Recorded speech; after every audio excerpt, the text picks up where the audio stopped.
dengan kita kerja keras, kita nabung, bukankah we are in control of our future? Partially, kita harus menghilangkan ilusi kontrol itu. Sumber stres itu adalah kita punya ilusi, kita punya kendali penuh. Nah, saya pikir yang sehat dari stoikisme itu adalah menyadarkan kita, kamu mungkin punya certain level of control, tapi itu nggak pernah 100%. Menurut filsafat Stoa ya, hal yang bisa dikendalikan karena sesedikit itu, yaitu cuman pikiran kita, tindakan kita, perkataan kita. Henry Manampiring adalah penulis mega bestseller yang bikin filsafat kuno relevan di kehidupan sehari-hari. Lewat bukunya Filosofi Teras, dia ngenalin stoikisme dengan bahasa sederhana dan kena banget buat generasi kita yang lelah, overthinking, dan gampang cemas. Bukan motivator, bukan ustadz, dan bukan life coach, tapi tulisannya bikin banyak orang belajar menerima hidup apa adanya tanpa nyerah. Yang paling ekstrim yang saya pernah dapat ya, itu ada seseorang yang bilang dia sudah merencanakan mau orang tuanya. Wow. Dan habis itu mau itu dia ngomong di publik loh. Dia ngomong di publik? Di publik, di acara temu pembaca, dan dia berdiri dan dia ngomong gitu. Terus dia bilang dia baca buku ini, dia urung, akhirnya dia sekarang masih terapi. Kita bicara founding father negara, wakil presiden, mantan wakil presiden pertama, itu bisa nggak mampu beli punya sepatu. Dan gue yakin kalau dia mau minta dalam tanda kutip sama pengusaha, cukong, orang kaya, mau 100 pasang sepatu dia bisa dapat. Tapi dari perspektif stoikisme, wah inilah orang paling bahagia. Karena sampai akhir hayatnya integritas dia tidak dia kompromikan.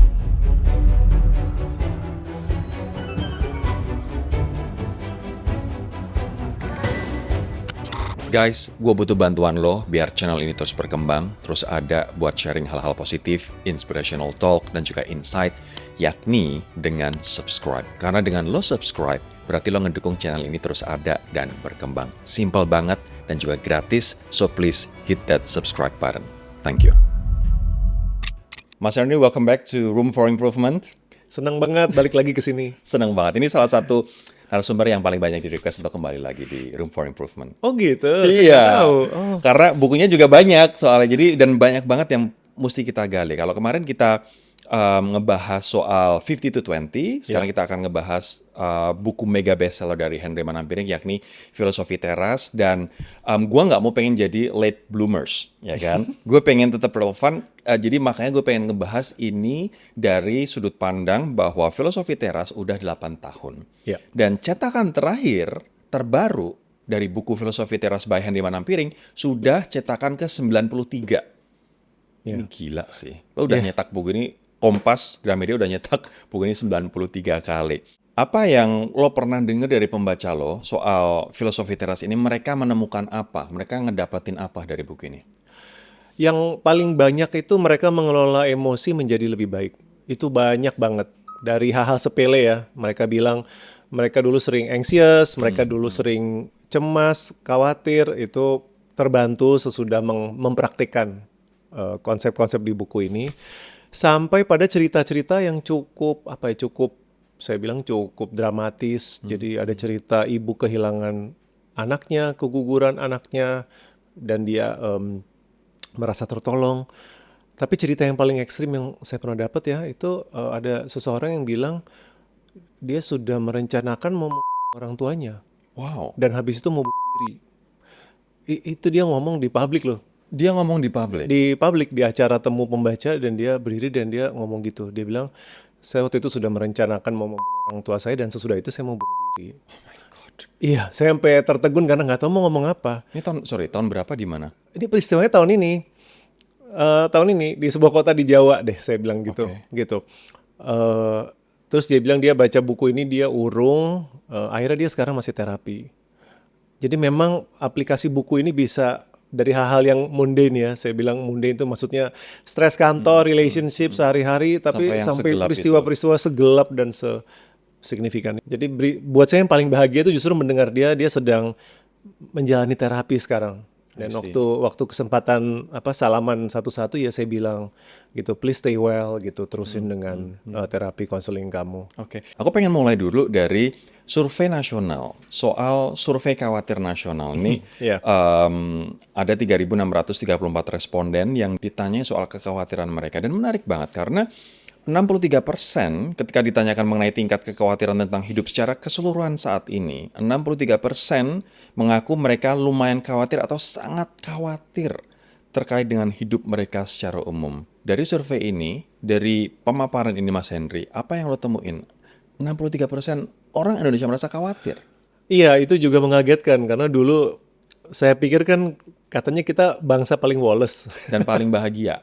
Paling bahagia, paling religius, paling woles gitu kan, kita pikir kan. Tapi pada saat ada yang menanyakan dan ada ruang aman buat menjawab, karena kan survei ini anonim, jadi lebih bisa jujur, itu ternyata lebih banyak yang bilang ada kekhawatiran gitu. Saya pikir ini bukan fenomena baru. Semua manusia di segala zaman pasti ada hal-hal yang mengkhawatirkan. Tapi mungkin akhir-akhir ini intensitasnya mungkin nambah karena ketidakpastian.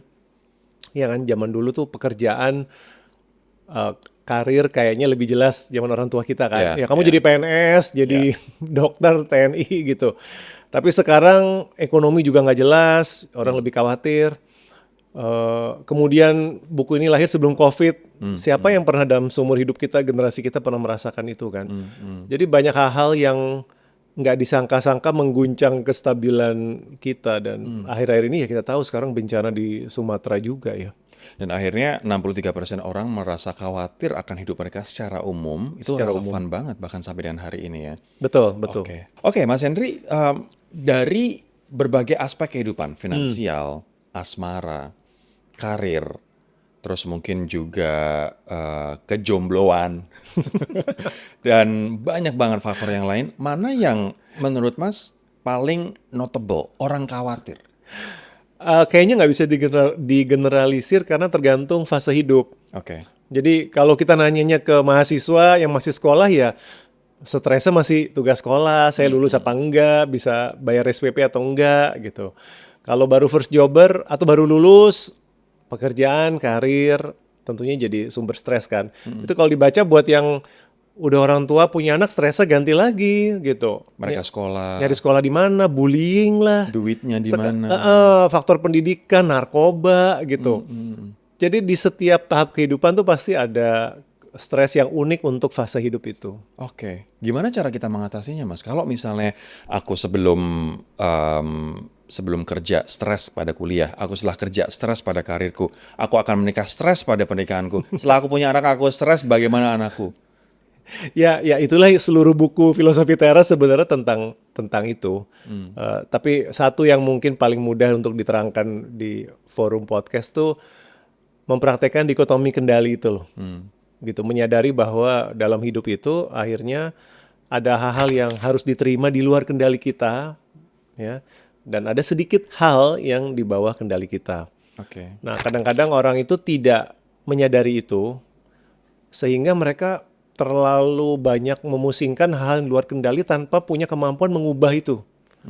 Gitu. Misalkan, apakah saya akan bertemu jodoh saya gitu kan? Itu kan ada variabel yang di luar kendali dia gitu. Tetapi kalau dia terus-terus memusingkan, itu kan nggak sehat. Energinya tuh jatuh ke hal-hal yang saya nggak bisa kendalikan. Padahal lebih baik itu dialokasikan ke apa yang bisa saya lakukan sehingga meningkatkan probabilitas saya ketemu jodoh. Gitu. Mungkin saya circle-nya itu-itu aja, ketemu orangnya itu-itu aja, nongkrongnya itu-itu aja, ya kapan ketemu orang baru. Mungkin saya harus improve diri, sesederhana mungkin penampilan saya, packaging saya kali ya. Diperbaiki. Ini aspek marketing gitu kan. Apa sih yang membuat saya punya daya jual dalam tanda kutip yang lebih baik? Nah, lebih baik tuh energi dialokasikan ke situ daripada musingin kapan jodohku datang, tapi kita nggak ngapa-ngapain gitu. Tunggu, aku tertarik dengan dikotomi kendali tadi. Artinya ada hal yang bisa kita kendalikan, ada hal yang tidak bisa kita kendalikan. Apa contoh hal yang bisa kita kendalikan versus hal yang tidak bisa kita kendalikan, Mas? Bukan hanya contoh. Saya bisa memberikan menurut filsafat Stoa ya, hal yang bisa dikendalikan karena sesedikit itu, yaitu cuman pikiran kita, tindakan kita, perkataan kita. Udah. 3 hal itu doang yang bisa kita kendalikan. That's it. Kalau diperhatikan kesehatan nggak masuk kan? Kekayaan, Kekayaan, kesehatan itu oleh mereka, jodoh, ya apalagi jodoh, pekerjaan, bahkan reputasi, karir, sesuatu yang nggak bisa kita kendalikan. iya oleh mereka dianggap itu di luar kendali. Oke, kita coba bedah satu-satu ya. Bisa. Tadi kamu bilang yang kita bisa kendalikan adalah perkataan, pikiran dan tindakan kita. dan tindakan kita. Itu yang bisa kita kontrol. Sekarang aku pengen nyoba dulu soal relationship, jodoh. Kenapa itu di luar kendali kita? Kan kita bisa memilih untuk jodoh yang cocok, yang sesuai dengan keinginan kita. Betul. Nah, ini definisi di luar kendali itu artinya bukannya kita sama sekali nggak punya influence, tetapi the complete outcome atau hasil akhirnya itu kita harus ikhlaskan bahwa nggak bisa di bawah kendali kita. Saya ambil contoh relationship deh gitu. Orang pacaran misalkan. Gitu. Betul kita bisa milih, naksir, milih, tetapi apakah relationship ini akan bertahan, itu ada faktor orang yang lainnya kan. Gitu, dan itu kan luar kendali kita. Begitu dia melibatkan orang lain aja, udah pasti itu ada variabel orang itu di luar kendali kita. Gitu. Jadi curhat yang aneh itu adalah misalkan saya sudah jadi orang yang baik pada dia, udah setia, tapi dia tetap meninggalkan saya gitu. Itu sebenarnya agak jaka sembung tuh. Nggak nyambung. Nggak nyambung gitu. Karena seolah-olah jika saya sudah melakukan ini, maka dia wajib mengembalikan itu. Itu kan nggak seperti itu gitu. Yang bisa kamu kendalikan cuman ya kamunya sebagai partner melakukan yang terbaik. Tetapi selalu sediakan ruang bahwa pada akhirnya kamu nggak bisa, orang partner kamu tidak di bawah kendali kamu. Oke. Walaupun kita sudah berbuat baik, dia mau membalasnya kita dengan apapun, itu di luar kendali kita ya. Ini juga menarik karena soal relationship, ini menarik banget ya. Ternyata tingkat kekhawatiran kaum jomblo mengenai kejombloan mereka sama dengan kekhawatiran mereka yang sudah berpasangan mengenai hubungan mereka, yakni sekitar 30%. Jomblo khawatir 30%, yang udah punya pasangan juga 30% khawatir soal hubungan mereka. Ini pesan bagus buat para jomblo. Kalau mereka pikir bahwa segala masalahku akan selesai ketika saya sudah punya pasangan. Enggak gitu. Jangan pikir, ya kan? Kamu jomblo, kamu ada stresnya, nanti udah punya pacar, tetap ada stres baru, menikah kamu pikir selesai segala kekhawatiran. Nanti ada lagi kekhawatiran baru. Gitu. Justru malah bisa nambah stres. Iya. Bisa jadi, ya kan? Oke, itu tadi soal relationship di luar kendali kita. Aku pengen sekarang ngebahas soal kekayaan. Kekayaan di luar kendali kita. Kita bekerja keras. Ya memang kalau misalnya kita investasi ada naik turun, tapi dengan kita kerja keras, kita nabung, bukankah we are in control of our future? Partially. Itu pesan yang mereka mau bilang. Dan kita harus menghilangkan ilusi kontrol itu. Sumber stres itu adalah kita punya ilusi, kita punya kendali penuh. Nah, saya pikir yang sehat dari stoikisme itu adalah menyadarkan kita, kamu mungkin punya certain level of control, tapi itu nggak pernah 100%. Kita bicara kekayaan, gitu kan. Wah, kita pikir kita udah menjalankan strategi investasi yang terbaik, gitu kan, financial planning. Ya, tapi kayak kamu bilang, tiba-tiba market turun lah, gitu kan. Dulu saya ingat beli saham blue chip, bank pemerintah aman. Ya, kita tahu sekarang kayak apa yang pegang portfolio yang punya saham pemerintah kan. Nggak ada yang guaranteed. Belum lama saya baca berita ada reksadana pendapatan tetap boncos karena company yang mereka invest itu ternyata gagal bayar. Padahal udah dianggap, kategorinya udah dianggap yang paling aman. Ya belum lagi kita nggak tahu ya, kadang-kadang kejadian internasional bisa mempengaruhi kan. Sebuah perang di negara lain kita nggak ada urusan, tapi berdampak pada ekonomi. Jadi yes, kekayaan bisa diperjuangkan, kita bisa berikhtiar sebaik-baiknya, serasional mungkin, tapi selalu ada ruang semesta itu belok aja gitu. Iya, apa yang terjadi ternyata tidak sesuai dengan harapan. Ya, di buku ini Mas ini juga ngejelasin bahwa ada satu orang dari Cyprus yang pergi untuk mengantar. Iya, foundernya. Iya kan, mengantar warna kain Pewarna itu mahal kain. banget kan dari siput laut, dan ternyata di tengah perjalanan kapalnya tenggelam dan dia kehilangan kekayaan itu in a blink of an eye. Betul, itu kisah foundernya. Pendiri dari stoikisme itu namanya Zeno. Dia awalnya merchant, dia awalnya pedagang. Jadi latar belakang dia menarik. Dan dia bisa membangun filsafat ini gara-gara kena musibah. Yaitu, dia membawa barang dagangannya pakai kapal.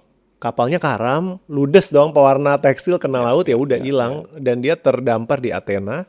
Di kota itu karena dia nggak bisa langsung pulang, dia jadinya belajar. Dia belajar filsafat, dan sesudah lulus dia mendirikan alirannya sendiri yang kita kenal sekarang dengan stoikisme atau filosofi teras. Tapi justru berarti di balik bencana, di balik penderitaan, di balik kepahitan yang begitu mendalam, bisa muncul hikmah yang orang nggak nyangka-nyangka ya, Mas? Betul, betul. Dan ada kutipan bagus dari Zeno sendiri. Belakangan dia berkata bahwa dia bilang perjalanan dia yang paling membawa kemakmuran adalah ketika dia karam.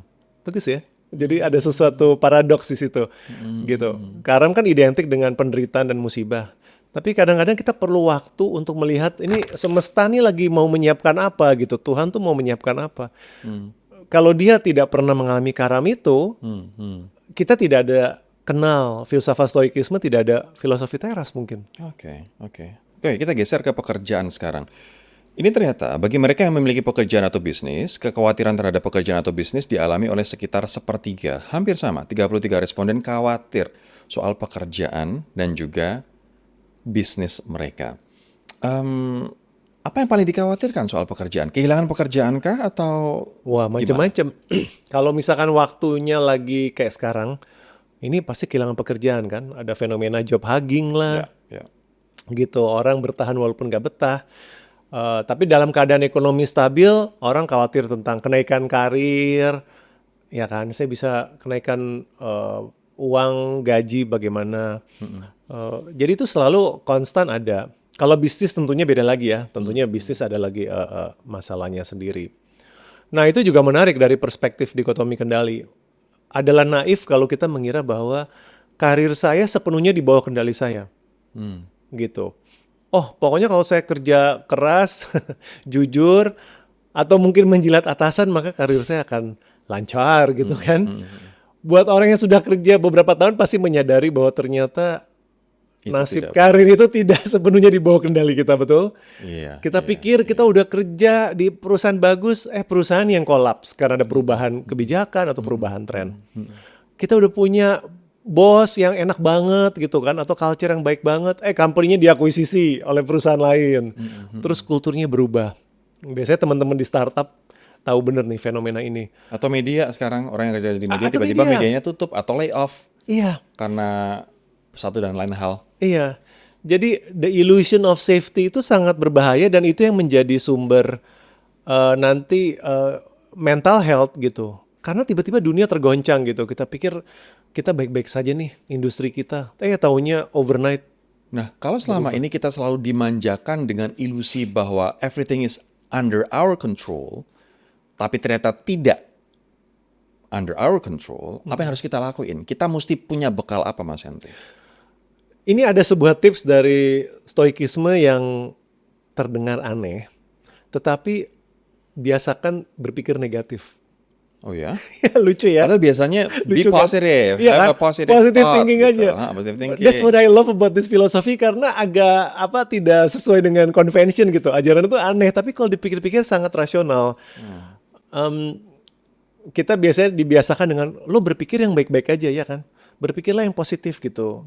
Kalau lo berpikir yang negatif, nanti lo kayak ngedoain itu terjadi. Pernah dengar kayak gitu nggak? Wah, itu kalau para filsuf itu nggak setuju. Gitu. Para filsuf berpendapatnya justru malah berpikirlah negatif. Iya. Why? Iya, namanya premeditatio malorum, bahasa kerennya. Itu kayak ini, kayak mantranya Harry Potter karena bahasa Latin.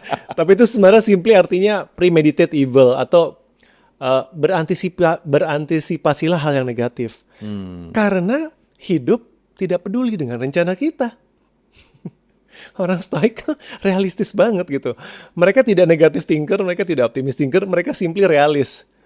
Segala rencana lo itu semesta atau Tuhan itu kan tidak wajib mengabulkan ya. Gitu. Hanya karena kamu punya rencana bukan berarti yes akan dikabulkan.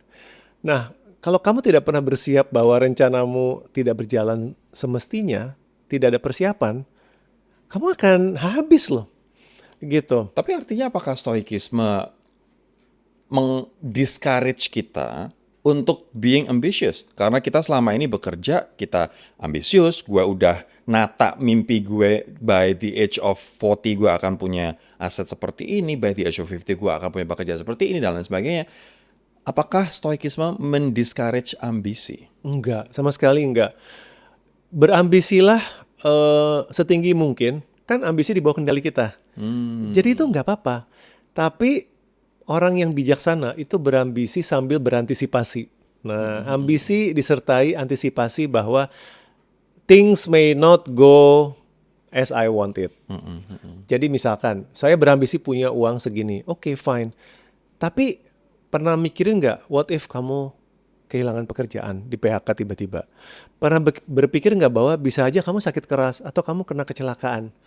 Maka orang yang ambisi dan rasional itu akan menyiapkan asuransi mungkin. Iya kan? Oh, saya akan menyiapkan asuransi kesehatan karena saya nggak bisa menjamin bahwa sehat terus. Gitu. Saya punya apa itu namanya dana cadangan ya, apa emergency fund, dana darurat.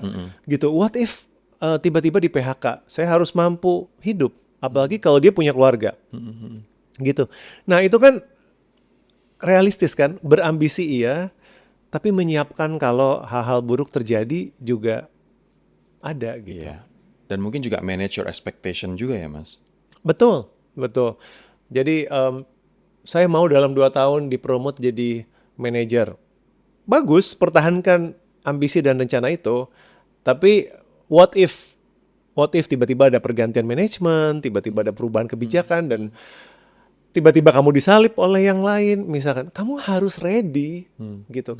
Orang tuh kadang-kadang memilih hidup dalam kehaluan yang positif karena itu nyaman.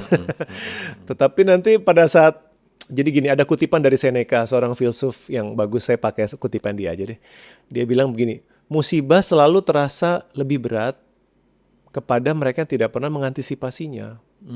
Itu very simple kan, very simple truth. Musibah terasa berat buat mereka yang tidak pernah mengantisipasinya. Iya, gitu. Musibah yang sama kalau menimpa orang yang sudah menyiapkan, ini mungkin bisa kejadian seperti ini deh. Ketika kejadian beneran dia nggak kaget. Kan dia lebih siap. Karena dia lebih siap. Tuh kan udah saya pikirin gitu. Iya. Tapi kalau orang ini positive thinking yang toxic. Saya nggak bilang semua positive thinking jelek ya. Tapi ada positive thinking menurut saya sudah toxic. Karena nggak mau mikirin hal yang jelek. Nah, ketika musibah kejadian di orang ini, Hancur. itu shock banget. Oke. Terakhir sebelum kita beralih ke subtopik berikutnya adalah soal kesehatan. Ini seru nih.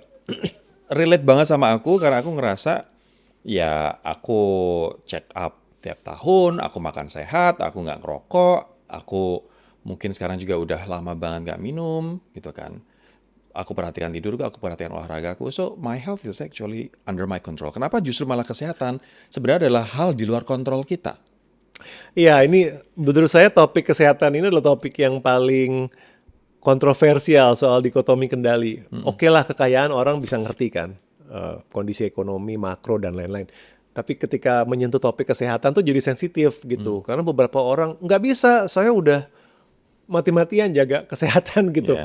Dan saya pikir nggak ada yang lebih jelas menyampaikan poin itu selain COVID sih, selain pandemi.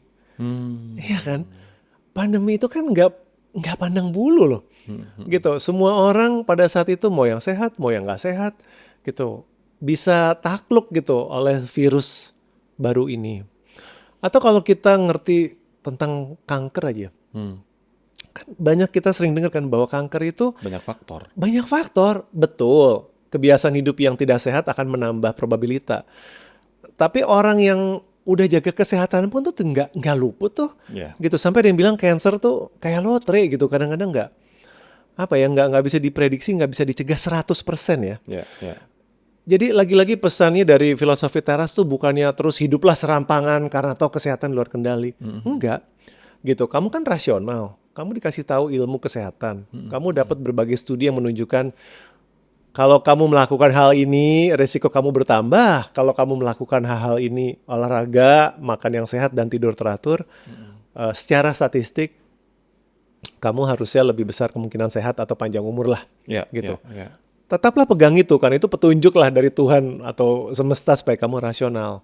However, jangan jumawa. Gitu loh. Jangan jumawa bahwa kalau saya sudah melakukan ini semua, maka saya tidak akan sakit sama sekali. Look around, it doesn't work that way gitu. So ada hal yang kita bisa kendalikan, ada hal yang tidak bisa kita kendalikan, dan kebanyakan justru malah tidak bisa kita kendalikan. Dan let's prepare for the worst.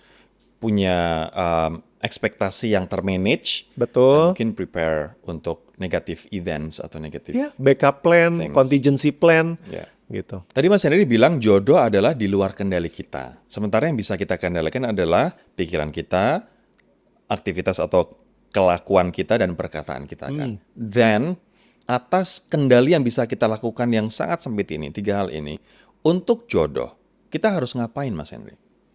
Ini mungkin aku mewakili mereka yang saat ini jomblo sampai tua, atau belum juga mendapatkan jodoh, atau memang mereka memilih untuk sendiri.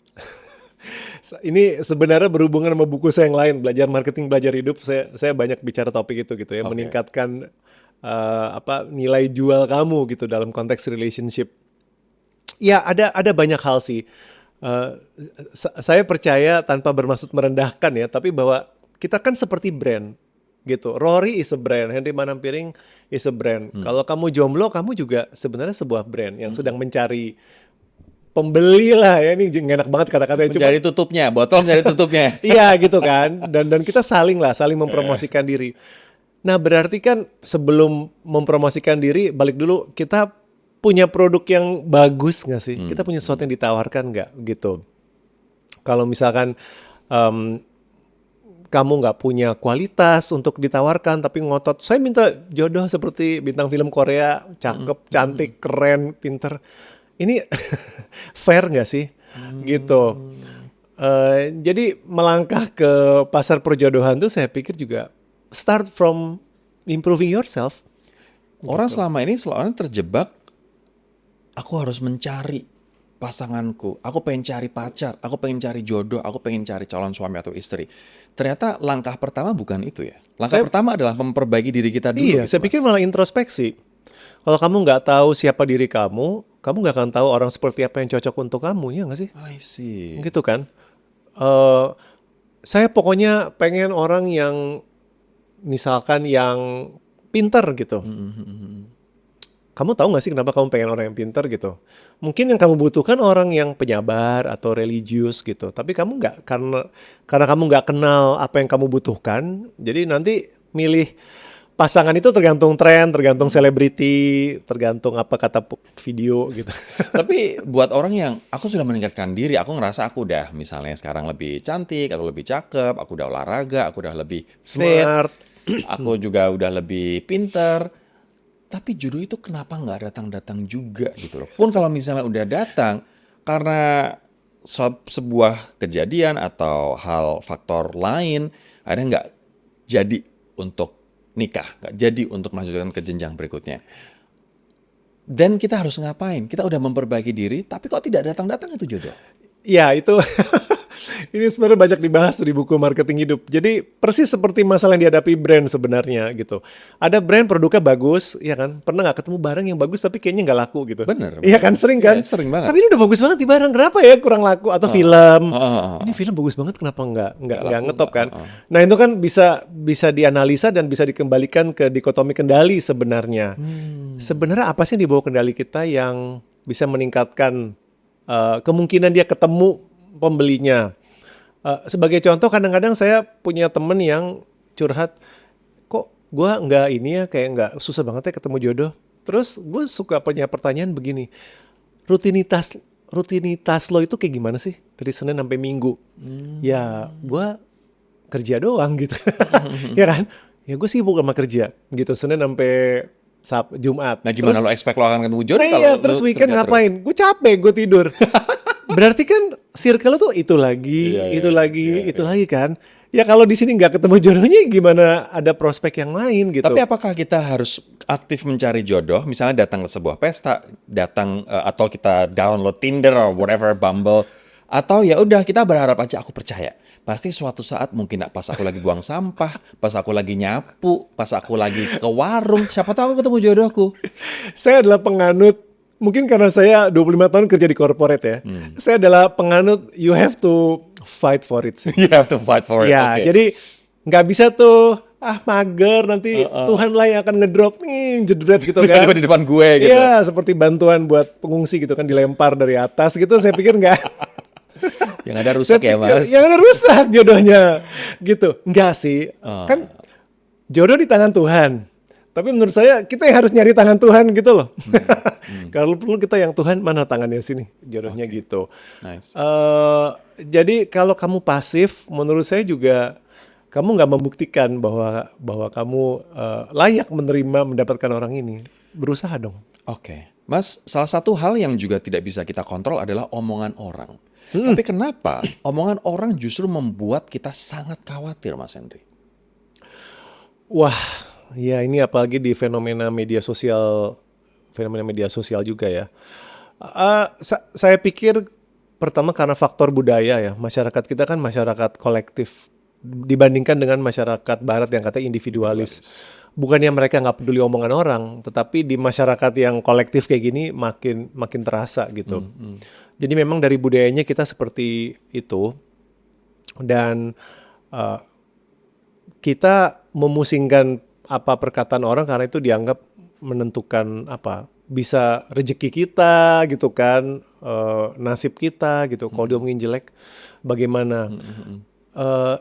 Itu sebenarnya tidak apa-apa, tetapi mulai menjadi nggak sehat ketika kita mau berusaha 100% memastikan orang itu harus ngomongin hanya yang baik-baik tentang kita. Nah, itu udah nggak realistis tuh. Tapi gini, kayak misalnya keputusan hidup kita, apalagi dari generasi sebelum kita ya, baby boomer ataupun generasi X, kalau kamu nggak nikah sebelum usia 30 nanti apa kata saudara-saudara, nanti apa kata tetangga, nanti kalau misalnya kamu nggak resepsi, kamu nggak ngundang ini, nggak ngundang itu, apa nanti kata orang-orang terhadap mama, terhadap papa. Terus kalau misalnya kamu nanti nggak berhasil, nggak punya pekerjaan tetap, apa kata orang-orang? Seolah-olah apa kata orang-orang mendikte nasib kita gitu loh. Iya, dan itu terpulang ke kita masing-masing sih, mau diturutin terus atau pada akhirnya you draw a line gitu. Gua hanya bisa sampai sini sih ngikutin kata orang karena tidak akan ada habisnya gitu. Kita pikir kita udah nikah sesuai ekspektasi masyarakat. Emang udah selesai masalah? Belum. Nanti kok belum punya anak? Nambah lagi kata orang gitu kan. Ya udah deh ini saya punya anak gitu kan. Kok cowok? Kok nggak cewek gitu kan? Mana penerus marga atau kok nggak dua-duanya? Salah lagi. Anak udah gedean dikit, kenapa nggak disekolahin di sini? Kenapa nggak disekolahin di situ? Nggak ada habis-habisnya. Eventually kalau hidupmu hanya dijalani untuk memenuhi ekspektasi orang lain, kamu akan sangat lelah sih. Kamu akan sangat lelah. Dan kalau kita balikin ke relationship ya, gitu. Saya pikir menurut saya kamu harus siap untuk bahagia sendiri dulu gitu. Can you be enough for yourself? Repotnya kalau orang itu punya ekspektasi saya tidak akan komplit kalau tidak ada pasangan. Menurut saya ini kurang sehat gitu, karena dia selalu menunggu-nunggu saya baru bahagia kalau ada orang lain gitu. Harusnya? Ya iya kalau ada orang lain. Menurut saya orang tuh harus siap bahagia sendiri.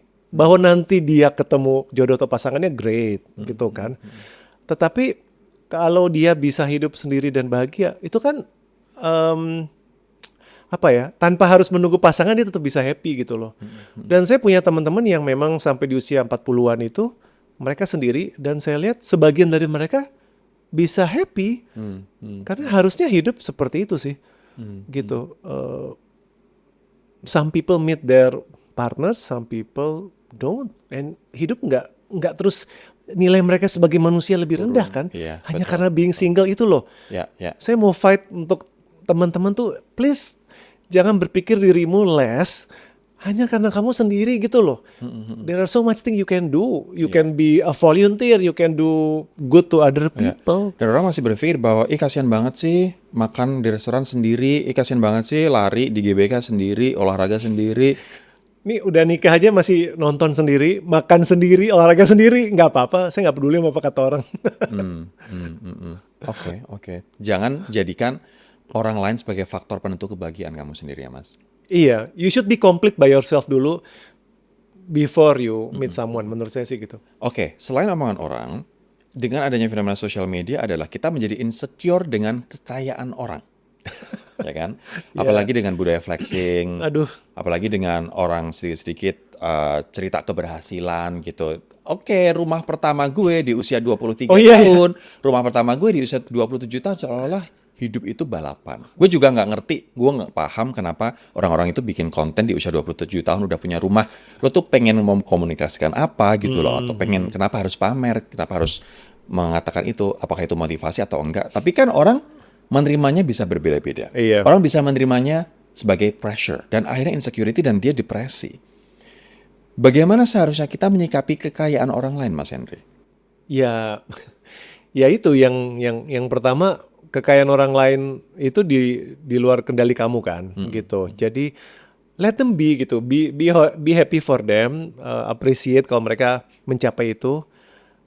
Tapi juga lebih rasional juga, karena kadang-kadang apa yang diflexingkan itu pencitraan kan. Tidak Ya, seperti yang digambarkan. iya kan, kita udah sering dapat berita bahwa astaga influencer itu ternyata cuman di depannya aja gitu kan, ternyata di belakangnya banyak utang lah, banyak masalah gitu. Dan kita juga nggak tahu rumah di usia 27, tapi ternyata beberapa tahun kemudian kredit macet, kita juga nggak pernah tahu. Nggak pernah tahu, atau sebenarnya sumbangan orang tua dia nggak berkata yang sejujurnya gitu. Jadi paling berbahaya itu membenchmark diri dengan media sosial aja gitu, karena tidak semua yang tampil di media sosial itu the truth kan. Gitu. Banyak yang terkurasi. Siapa sih kita yang mau posting di media sosial lagi nelongso, lagi sial kan enggak. Kita tampilkan yang baik-baik aja. Jadi hidup yang dilihat di media sosial itu tidak realistis. Oke. Yang kedua, ya terima bahwa kondisi hidup orang itu berbeda-beda, starting point-nya berbeda-beda, privilege-nya berbeda-beda. Gitu.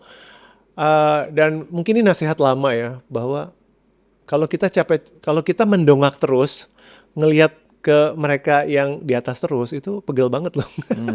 Ya kan?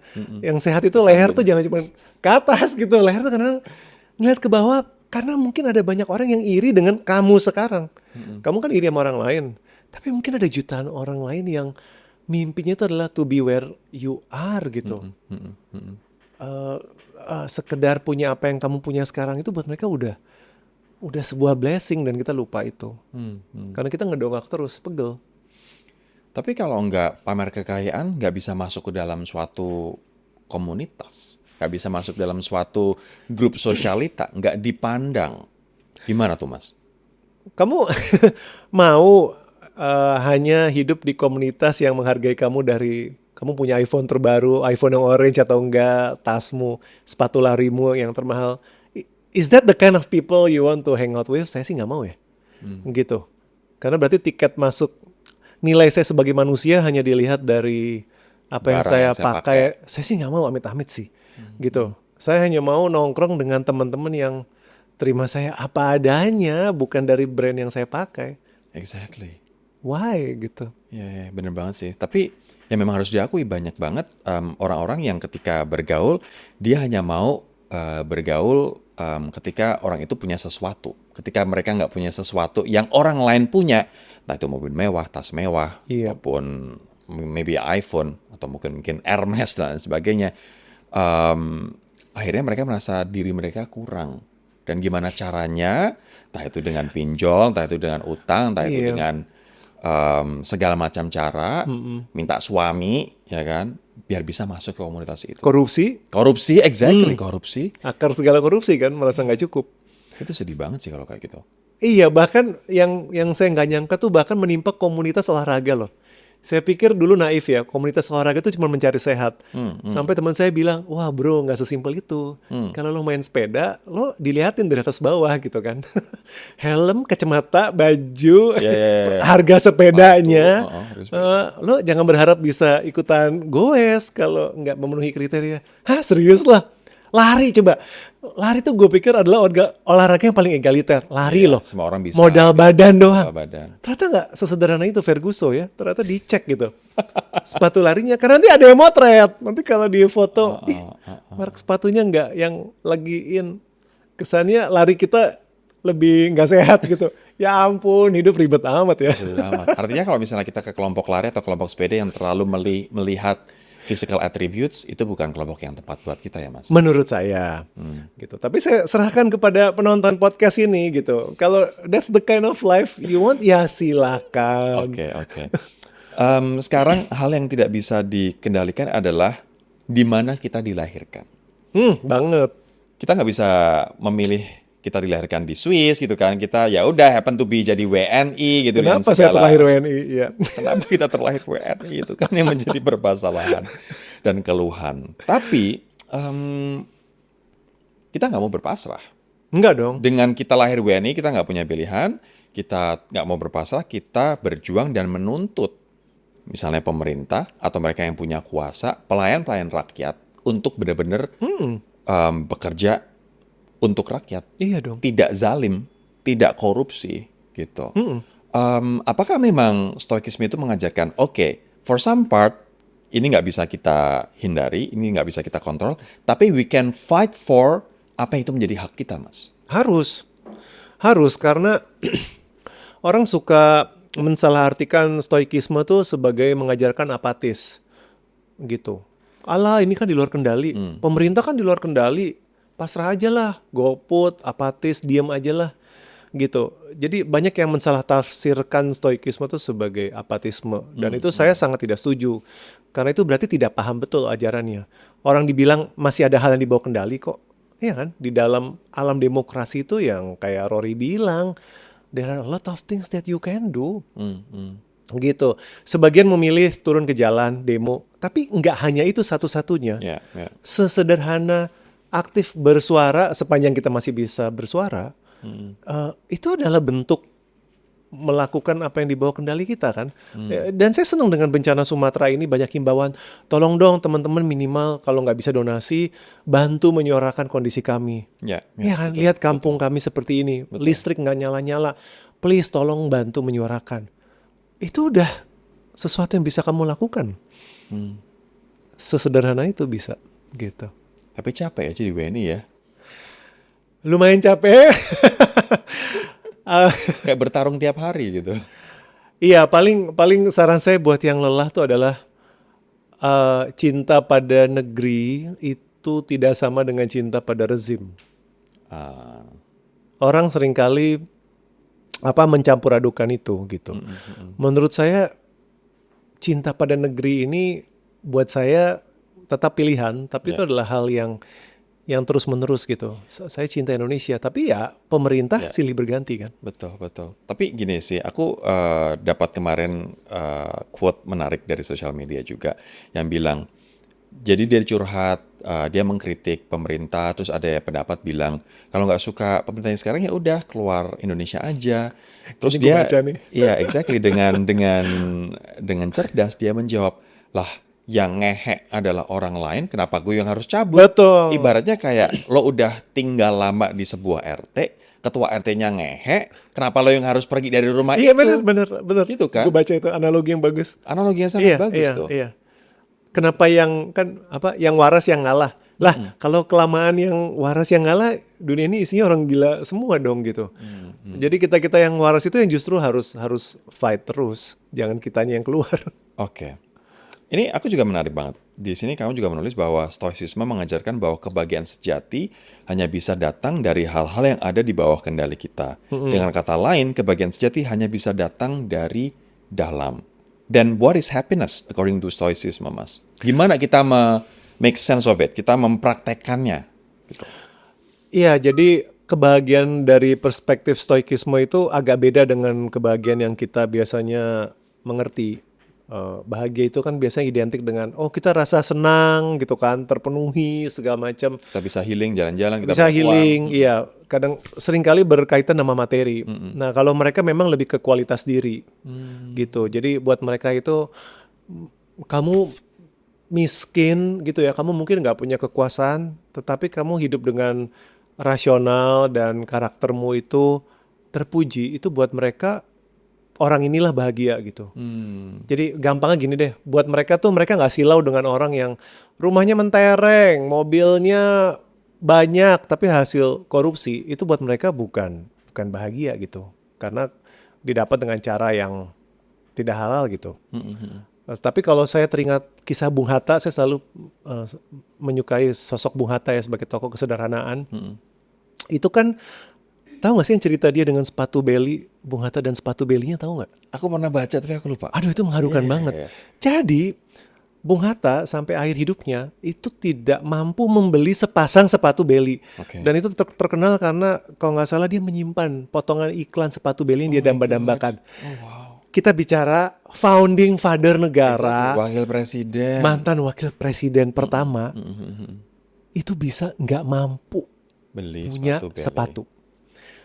Dan gue yakin kalau dia mau minta dalam tanda kutip sama pengusaha, cukong, orang kaya, aduh, gampang banget. mau 100 pasang sepatu dia bisa dapat. Betul. Tapi karena integritas dia nggak mau, dia hanya mau beli sepatu itu dengan Uang uangnya sendiri. Dan sampai akhirnya dia nggak mampu. Bagi orang dunia kebanyakan, kesian banget gitu kan, nggak bisa punya sepatu. Tapi dari perspektif stoikisme, wah inilah orang paling bahagia. Karena sampai akhir hayatnya, integritas dia tidak dia kompromikan. Nggak apa-apa dia nggak punya sepatu, tapi inilah orang yang bahagia sejati. Karena dia dalam kendalinya loh.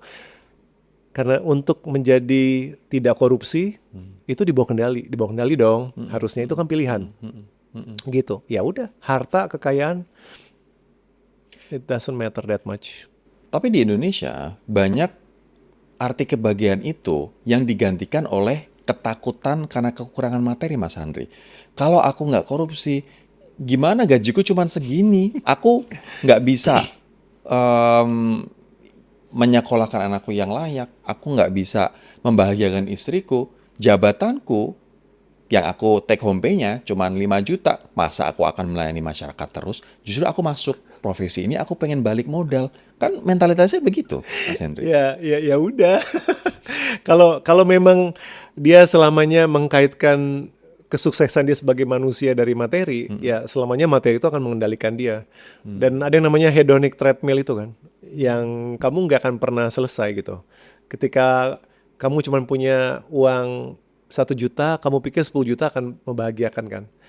Ketika kamu nyampe 10 juta, Kamu pengen lagi. iya ternyata nggak cukup ya. Kok orang lain dapat 100, minta naik 100 juta. Udah nyampe 100 juta, 1 miliar, terus sampai triliunan gitu. Karena cantolannya itu tidak seperti treadmill, tidak ada habisnya. Kita gitu. harus gimana jadinya? Wah, inilah pertanyaan 2000 tahun. Filosofis. Nah itu kalau saya harus merujuk kepada stoikisme, ya karakter sih. Pada akhirnya kamu balik ke what kind of person, be a good person dulu gitu, dan bukan harta kekayaan. Ada sih beberapa poin dalam stoikisme, tapi mungkin ini panjang lagi kalau dijelasin ya. Tapi mereka ngejelasin, misalkan 4 karakter dasar aja mereka bilang. Coba menjadi orang yang punya wisdom, gitu, ya kan? Jadi bukan kekayaan, tapi kamu punya nggak wisdom dalam memilih, dalam mempertimbangkan sesuatu. Nah ini makanya pentingnya baca buku kali ya. Kalau kamu tidak literasi, kamu susah untuk menjadi wise. Banyak gitu. kok politisi yang nggak baca buku. Nah, dan bangga lagi. Saya nggak baca buku. Waduh, repot nih. Jadi wisdom, cultivate wisdom. Kemudian cultivate courage. Courage itu sifat terpuji dalam filsafat klasik. Berani itu bukan berani nonton film horor atau menghadapi setan ya, tapi berani untuk pilihan-pilihan yang baik. Gitu. Berani untuk nggak ikut arus yang nggak benar, berani mungkin untuk tidak ikut korupsi. Berani untuk bilang aku cukup. Berani untuk bilang aku cukup, berani untuk bilang saya nggak melakukan ini, papa, mama, karena saya belum siap. Misalkan dipaksa menikah, tapi udah tahu sadar diri, misalkan nggak siap, maaf, tapi saya nggak akan melakukan ini gitu, hanya untuk memenuhi kepentingan orang. Yang karakter basic ketiga itu adalah keugaharian. Pernah dengar nggak? Belum. Nah itu harus dicek, itu kata Indonesia yang bagus. Ada di Kamus Besar Bahasa Indonesia. Ugahari itu moderation atau temperance sebenarnya, menahan diri, kesederhanaan. Padahal inilah ilmu yang sebenarnya diajarkan oleh nenek moyang kita, ya kan? Sederhana itu basically menahan nafsu lah, tidak menuruti nafsu berlebihan, termasuk kepemilikan, harta benda, popularitas. Berarti ini kayak ilmu kemelekatan gitu ya? Ya, jangan terlalu melekat gitu. Termasuk physical tuh, puasa itu latihan ugahari sebenarnya. Kalau secara fisik ya, gitu. Dan yang keempat itu keadilan. Keadilan itu relasi kita pada orang lain. Dan itu bisa hal sederhana. Ini saya suka contoh yang paling basic. Makan di restoran fast food, beresin lah piring dan traymu kembalikan. Ya, ya. Itu tuh bentuk keadilan udah.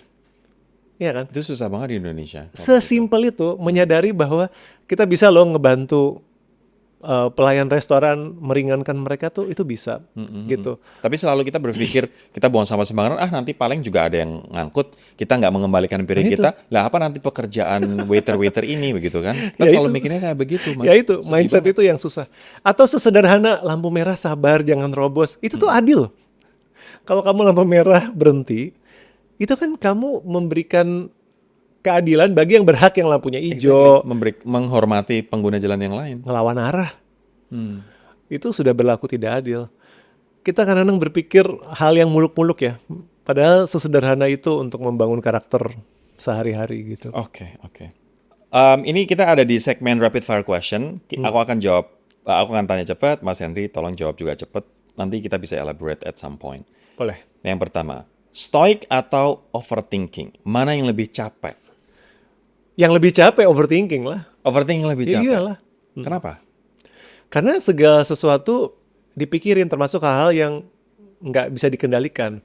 Kalau stoik kan jelas langsung, udah ya ikhlaskan yang nggak bisa dikendalikan, mendingan fokus pada ikhtiar. Saya suka merefresh stoikisme itu ilmu ikhtiar dan ikhlas. Ada yang diikhtiarkan habis-habisan, tapi ada porsi yang diikhlaskan. Gitu ya. Iya. Yang diikhtiarkan habis-habisan adalah yang bisa kita kendalikan. Betul. Yang diikhlaskan yang nggak bisa kita Iya, kendalikan. biar nggak overthinking. Emosi yang paling susah kamu kendalikan sampai sekarang, Mas Henry? Saya pribadi nih, saya lumayan sensi orangnya. Jadi lebih ke mudah tersinggung, nah itu kalau saya gitu. Sama kok kayaknya. Yang lainnya, Kita sama. iya, anxiety, cemas, khawatir, oke lah gitu. Tapi urusan sensi itu something yang saya masih harus work on. Oke. Egonya selalu tinggi ya. Jangan-jangan Taurus juga kayak gue. Aduh, saya nggak percaya zodiak. Saya kan Leo, jadi saya nggak boleh percaya zodiak. Karena Leo tidak percaya zodiak. Mungkin lebih konon itu orang introvert. Ya, I don't know. Orang introvert cenderung lebih sensi katanya. Ya. Oke. Media sosial toxic atau cuman tergantung cara pakainya, Mas? Wow. In general, saya bilang in general dulu. Dia cenderung toxic. In general. Tetapi there are things we can do untuk memanage itu supaya bisa positif.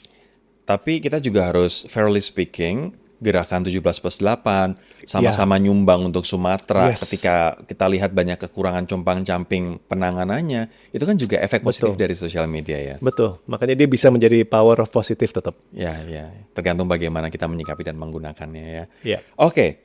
Kalau Marcus Aurelius hidup hari ini tokoh Stoicisme, stoicisme ya. ya. Lebih cocok jadi content creator atau life coach? Kalau dia hidup sekarang, nggak dua-duanya. Jadi apa dia? Dia jadi penulis. Karena dia orangnya introvert banget. Nama-nama penulis kali. Bukan, karena dia orangnya asli introvert banget. Dia kan gitu ya? kaisar, buat pendengar podcast yang nggak tahu, dia kan kaisar. Kaisar Romawi. Dia nggak mau jadi kaisar loh. Dia tuh aslinya nggak mau.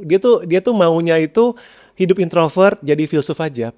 Saking nggak maunya dia jadi kaisar, pada saat dia diminta jadi kaisar, itu dia memutuskan co-emperor. Dia diangkat, saya berdua aja sama saudaranya, power sharing. Jadi dia segitu tidak ambisiusnya. Jadi saya pikir dia nggak akan jadi content creator atau jadi apa tadi, influencer. Saya rasa enggak sih. Atau motivator, life coach gitu. Saya pikir enggak sih. Dia mungkin akan jadi dosen filsafat. Oke. Atau penulis filosofi teras. Bisa. Satu kebiasaan kecil stoik yang paling ngaruh di hidup kamu, Mas?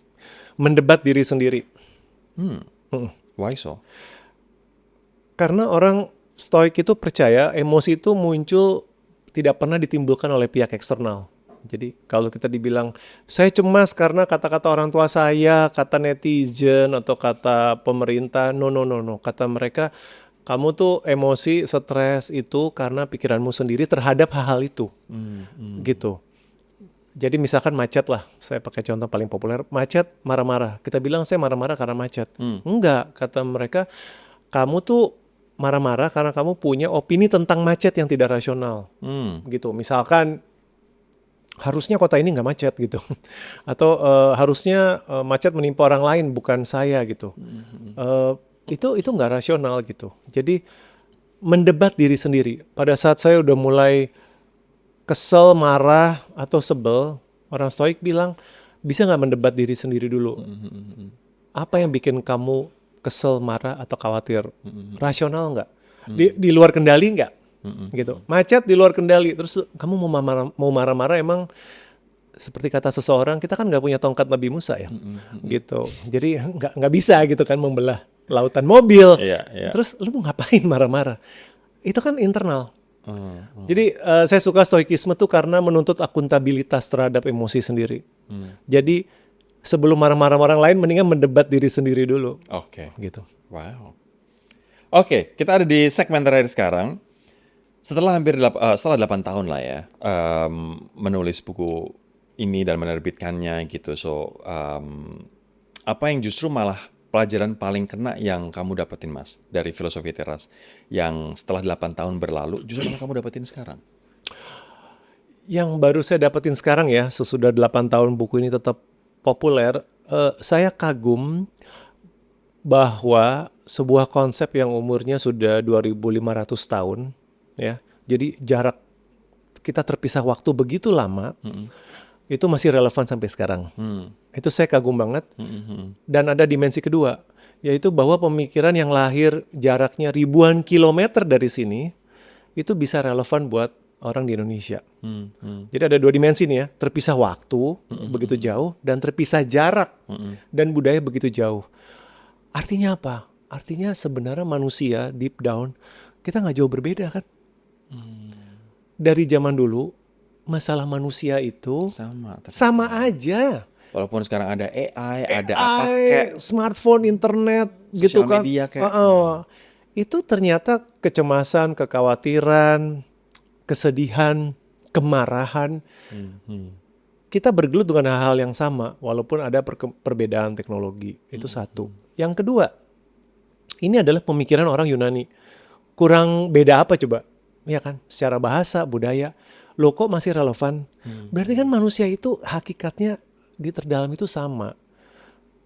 Perbedaan warna kulit, perbedaan kepercayaan, agama, itu tuh menurut saya tidak sampai dalam banget gitu. Jadi kalau sampai ada permusuhan, kebencian karena suku, agama, ras, itu buat saya tidak rasional gitu.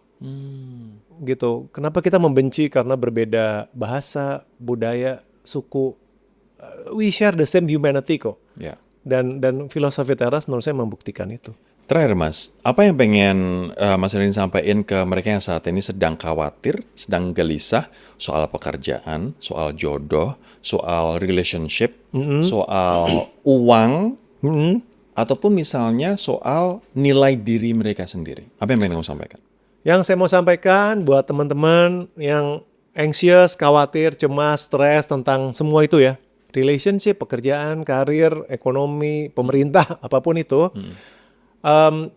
nggak apa-apa, itu manusiawi. Tetapi jangan berlama-lama bertahan di level ngomel, stres, mengeluh. Alihkan energi kamu secepatnya ke what are you going to do? Gitu.